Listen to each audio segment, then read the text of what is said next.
Hi, my name is James Bird, and I'm the president of the Adirondack Mountain Club. We're a statewide organization with over 26,000 members, many thousands of whom are in western and southern New York. We have chapters in Buffalo, Binghamton, Syracuse, Rochester, and Ithaca.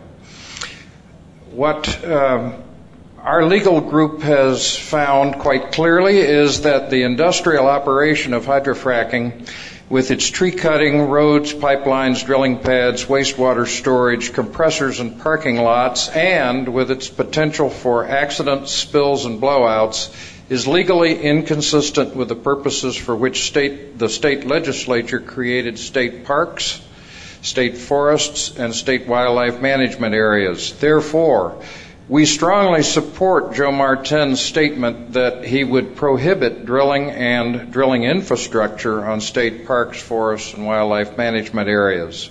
However, because the geology is not settled on water migration, we believe there should be no drilling under these state lands either. We encourage DEC to have rules which say that there are no pipelines, roads, compressors, or other drilling infrastructure on these state lands. We also support a minimum 2,000-foot buffer around these state lands from the farthest reach of the horizontal fractures. We also support a 2,000-foot buffer of no horizontal drilling next to a supply aquifer. And finally, we believe that all backflow water should be treated under New York state laws as hazardous waste, stored in stainless steel tanks with no surface lagoons allowed, and it should be treated as hazardous waste. It is worth noting that we know of no treatment plants in New York State that are capable of cleaning this fluid at the current time. We also support triple steel and cement casings for drilling extending below the level of the groundwater or the aquifer in the area. And we support full disclosure of chemical composition, dissolved solids, radioactivity, and salinity of fracking fluids and flowback waters. Our legal people would also suggest to all of the landowners in the room that, like the gentleman commented earlier before, you should definitely consult your lawyer with regard to your insurance, your title, your ability to get a mortgage or keep your current mortgage on your land if you sign a lease for hydrofracking. Thank you. Thank you. Samantha Gibson.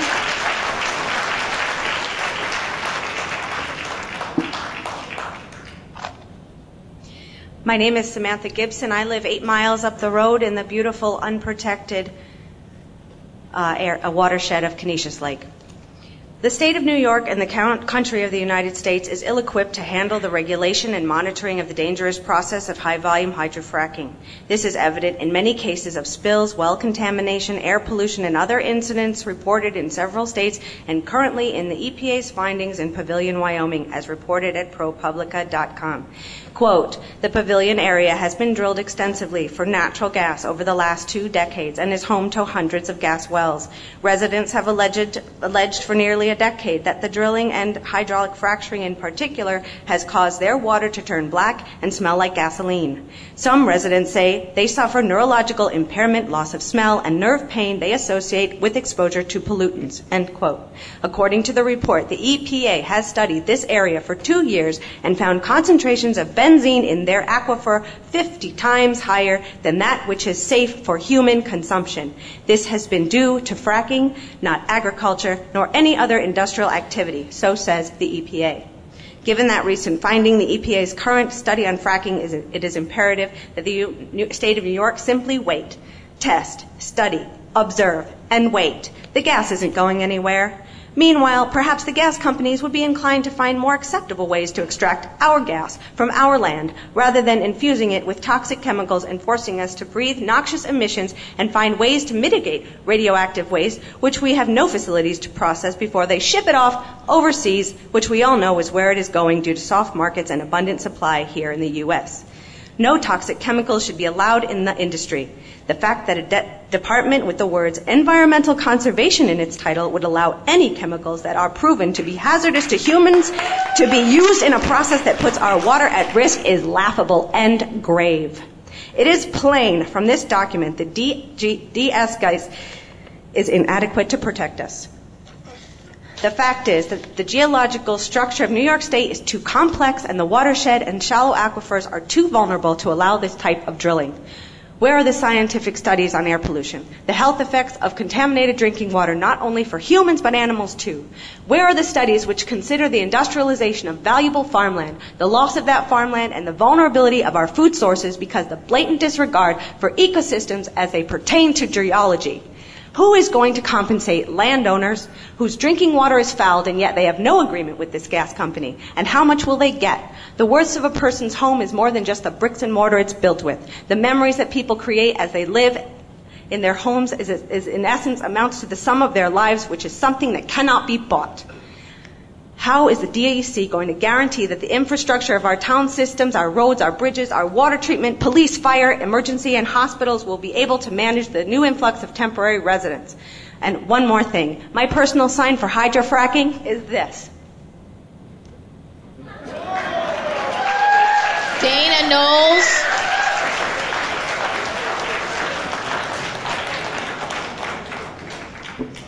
Hi, I'm Dana Knowles. I live here in Steuben County. My Uncle Kenny and I started the Steuben County Landowners Coalition 3.5 years ago. Our coalition has about 200,000 acres in it right now that we're responsible for. Our main concern at that time is to make sure we got the same amount of money as our neighbors across the border in PA. Because there's a meeting in Pennsylvania and New York that we thought that we could learn anything from, we attended. We have toured Pennsylvania many times to see what we had to look forward to. We have been on working well sites in Pennsylvania. We have toured wastewater facilities, and I can honestly say that with all of our tours in PA that I have never saw the destruction that you read about or what I've heard about here today. I was very impressed with the work and drill site that we've spent 2 hours at. We have held many educational meetings where we're fortunate enough to be able to get some of the best scientists and other experts to share their wealth of knowledge with our members. Our coalition has a committee that meets monthly. One of their goals has been to develop a lease that is landowner friendly. We certainly found out that there is much more to a lease than the amount of money that you receive. Our coalition has been working hard the last 3.5 years, as I'm sure the DEC has. We are ready, and I hope that the DEC and Governor Cuomo are ready also. 3.5 years is long enough. Thank you. Marjorie Knowles.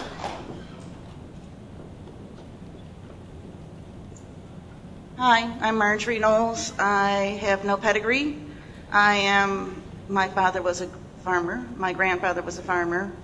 And I support my local Steuben County Landowners Coalition. It just doesn't, with all the scientific facts that you have and you have came up with over the years, the improvements you have made, I don't see any problem with it. In honor of a friend in Pennsylvania, Mary from Ulster, Pennsylvania, they have fracking wells around her. She says they test the well waters. She has taken me to, I don't know how many well sites, but anyway, and she says the roads are so much better when they are done with it that the gas company themselves repair the roads, not New York State, or Pennsylvania State, sorry. The gas companies do that.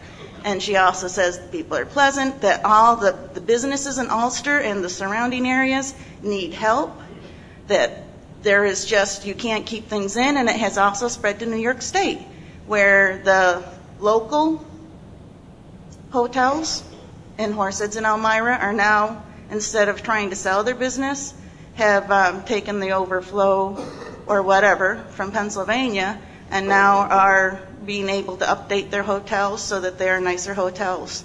So it's just not Pennsylvania, but New York State has already seen some of it, and I think they should continue to see the benefits from hydraulic fracturing. Thank you. We're going to call our next group of speakers.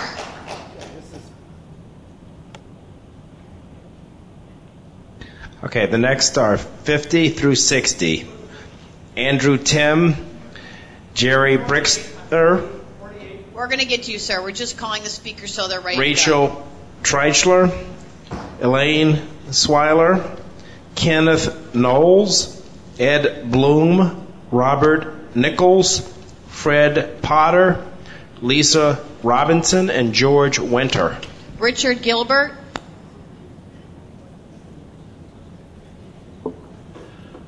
I'm Reverend Richard Gilbert, President of Interfaith Impact of New York, a statewide coalition of congregations and individuals from Protestant Reformed, Jewish, and Unitarian Universalist traditions. But I'm going to speak personally. I was shocked to read the October 9th issue of the Democrat and Chronicle that land I own on the northeast corner of Seneca Lake is in the middle of the 30% of the Finger Lakes now under lease by natural gas companies. That's 810,000 acres, about the size of the state of Rhode Island. I fear for the very character of the Finger Lakes. And the CGIS report misses the big picture. If one reads the governor's Finger Lakes Regional Economic Strategic Plan, it is striking that there is no mention of hydrofracking anyplace. Quite the contrary. Energy references and the jobs pertaining to them are solar, wind, biomass, and the like. Hydrofracking flies in the face of the economic assets of the region.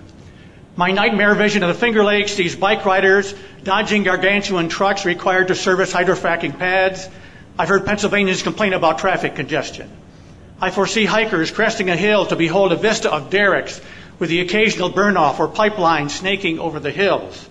I envision wineries, major businesses, and tourist attractions losing their allure as trucks roar down our highways. I fear angry neighbors disagreeing about the wisdom of hydrofracking, thereby disrupting community ties. The draft CGIS spends little time on these quality of life concerns. A biblical image comes to mind, David and Goliath. We are thousands of Davids, ordinary concerned citizens, rendered incidental by the Goliath of the industry, which quietly buys leases and which pours millions and millions of dollars into PR, and who knows how much into politicians' pockets. State law trumps the desires of hundreds of local communities by coercing them into permitting leasing. Communities which reject hydrofracking are sued by energy companies, Dryden, for instance. Where is democracy?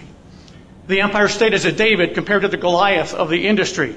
Even as state government shrinks and with its capacity to supervise and regulate, the need for increased supervision increases exponentially. Ronald Reagan said, trust but verify. I'm afraid I don't trust, and I'm afraid the state can't verify what the industry claims. Love Canal and the PBCs and the Hudson River make New Yorkers just a bit skeptical. Some of us are old enough to remember the prophetic words of the satirical songwriter Tom Lehrer. Just two things of which you must beware. Don't drink the water and don't breathe the air. What human beings do to the earth comes back to haunt us. I hope and I pray that Tom Lehrer may be proven wrong, and we will be able to enjoy the air and the water and the beauty of the Finger Lakes for many years to come. Thank you. John Gilbert.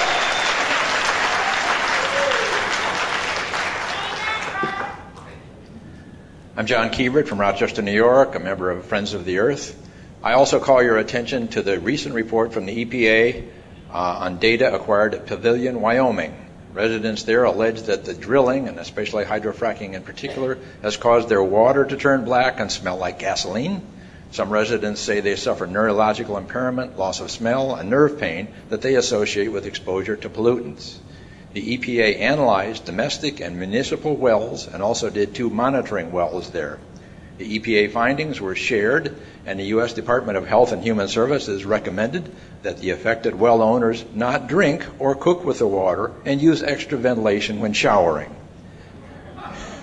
While the specific constituents of any particular company's fracking fluid is not obtainable, the Pennsylvania Department of Environmental Protection recently released a list of chemicals commonly used in fracking fluids. Researchers have found that over 70% of those 54 chemicals are known to cause adverse health effects, ranging from skin irritation to cancer and nervous system damage. The chemical compounds that the EPA detected in the Pavilion wells are consistent with those produced from drilling processes, including polyethylene glycols and the solvent 2-butoxyethanol, which is commonly used in the process of hydrofracking. They also found benzene at 50 times the level that is considered safe for people, as well as phenols, acetone, toluene, naphthalene, and traces of diesel fuel. The agency said that it has not found the contaminants, such as nitrates and fertilizers, that would have signaled that the agricultural activities were to blame. The EPA also said water samples were saturated with methane gas whose characteristics matched the deep levels of natural gas being drilled for energy and not the shallower methane naturally occurring in water. Thus, science has shown the well pollution clearly is coming from fracking. Data was taken from water wells up to 1,900 feet away from the operating gas wells. We truly do not know if there's any safe distance where toxic hydrofracking chemicals will not eventually find their way into well water. I call for regulations instituting a total ban on use in hydrofracking of all chemicals known to the EPA and to the OSHA to be injurious to humans. In a decade or two, the disastrous effects of global warming will become sufficiently evident that there will be a belated call to end the use of fossil fuels like natural gas. If we don't stop it now, in 20 years we will end up in a state that has ugly abandoned wells and gas lines everywhere, and swaths of the state that are practically uninhabitable because there is no uncontaminated water. Don't let companies poison the drinking water our children will need just for short-term profit. Thank you. Andrew Tim.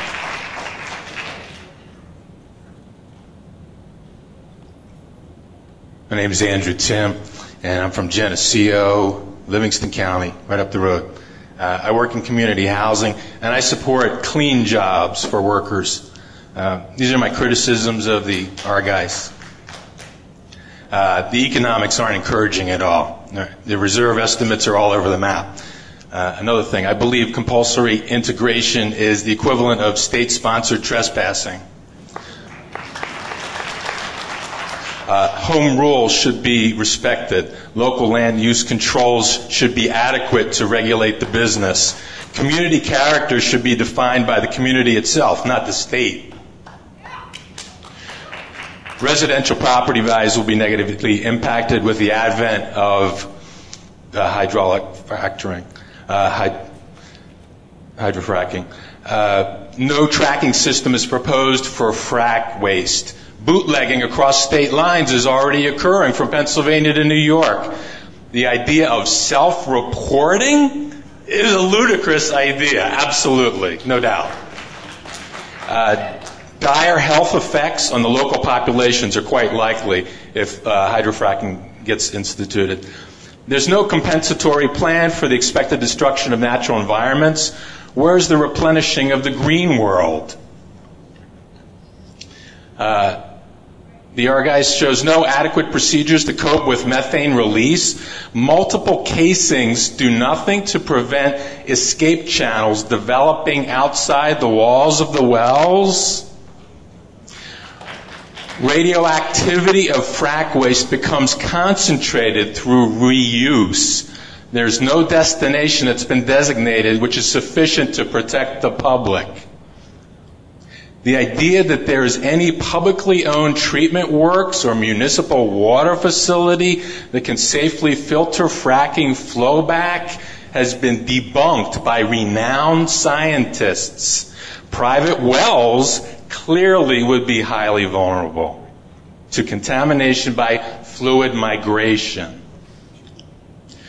The recommended setbacks not only are woefully inadequate, the suggested distances represent the worst preventive measures in the nation.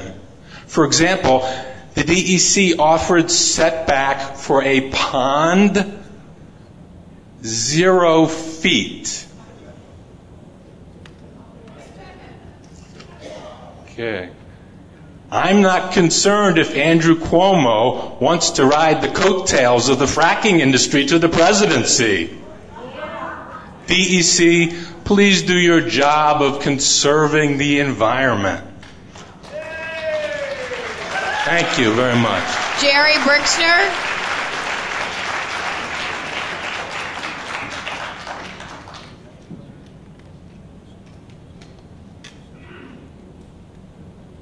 My name is Jerry Brickner, and I'm a resident of the town of Chalai, Monroe County, which is adjacent, of course, to Sir, Monroe could you County. speak into the microphone a little louder for me, please? I'll be happy to. Thank you. Okay, I'm getting good help. Thank you very much for the opportunity of being here and speaking. I am a retired employee of a utility, Rochester Gas and Electric. I was not in gas, but I was in accounting and that form of activity. I came up here with my wife Irene because it was suggested to us to come. Now, what I found out is that in some respects, this use of fracturing for benefit of retaining or sorry about that. But I am confused. I am confused because I don't quite understand why so many people have come, and yet it appears to me that the committee that's doing the study, it appears to me that the committee doing this particular study on hydrofracturing have not done their job.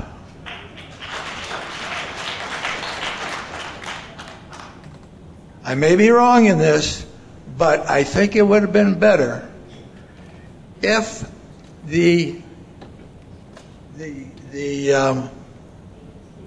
DEC, thank you. I think it would have been better if the DEC had done some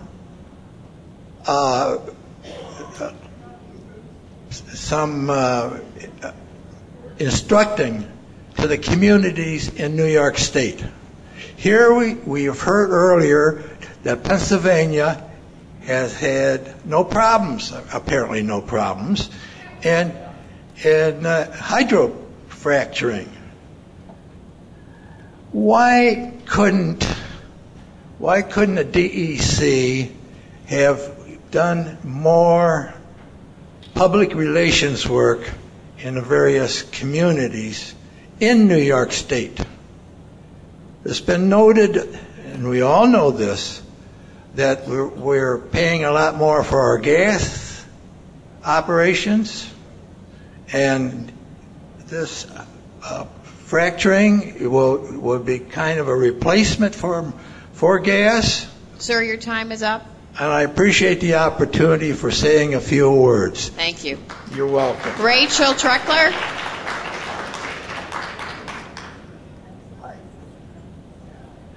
My name is Rachel Trykel. I live in Steuben County on a farm. I also am a lawyer, and I began to look into the DEC, the New York State regulatory requirements on gas drilling when my neighbors came and asked me for advice about gas leasing.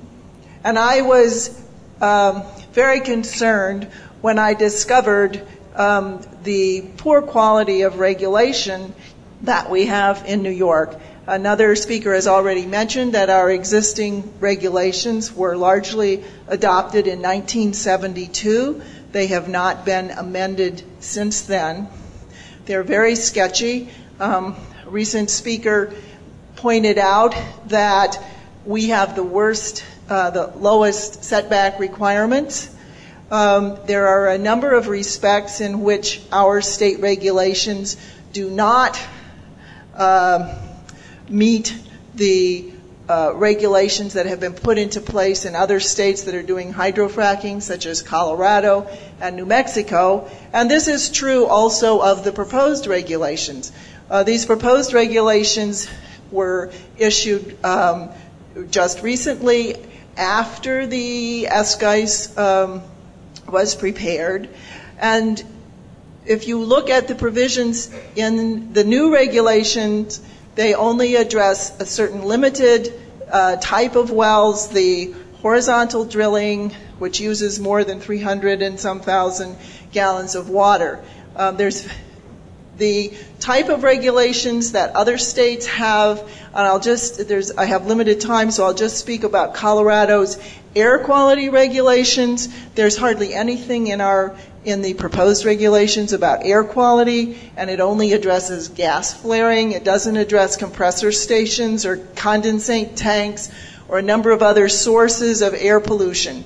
And then, on top of the inadequacies of the proposed regulations and the existing regulations, all other states but New York and Pennsylvania allow local municipalities to regulate gas drilling. So additional protections are put in many, most municipalities have additional protections by local regulations. I've looked at the Farmingham, New Mexico regulations, very detailed. Why don't we have the opportunity for those protections in New York as well?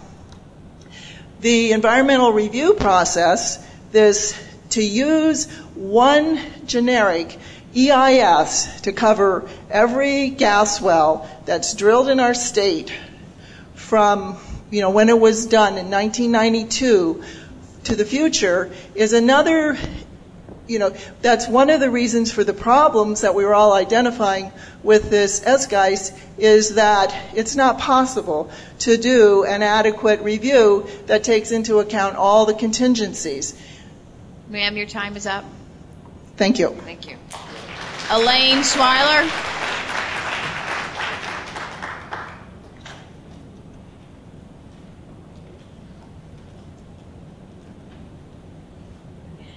I'm Elaineweiler. I'm a beef producer from southern Steuben County, and I have been for 40 years. My cattle have produced many thousands of pounds of beef for your consumption. I take risks, both financially and physically. Geology was my major in college, biology and chemistry. My college was Case Western Reserve University. I have studied and seriously considered drilling and hydraulic fracturing production of natural gas in my area. With the DEC regulations approved, I am confident of my safety and my cattle safety. After all, we drink the water from my well and play in the creek, and they drink the water from the creek. It'll always be there. That's a philosophy that is impossible for me. I can't wait. I'm 80. I typify the farmers in my area. Waiting will not pay for my possible nursing home expenses, but you, the taxpayers, will through Medicaid. I don't want to be on the dole. My children were well educated by New York State. They have left for lucrative careers around the country. Our economy is in the pits. Let's make New York a desirable place for companies and employment. Economics, energy security, and retaining our rural families will be the blessings of natural gas. I have confidence in science and my DEC, and eagerly look forward to prompt approval of the SGEIS. Also, I am a landowner representative to the Steuben County Legislature's Natural Gas Task Force, Roads and Infrastructure Committee. We are working very hard with towns, villages, and cities on road use agreements, which will be in place when drilling begins. Steuben County will be prepared for the gas drilling impact, and we look forward to it. Kenneth Knowles.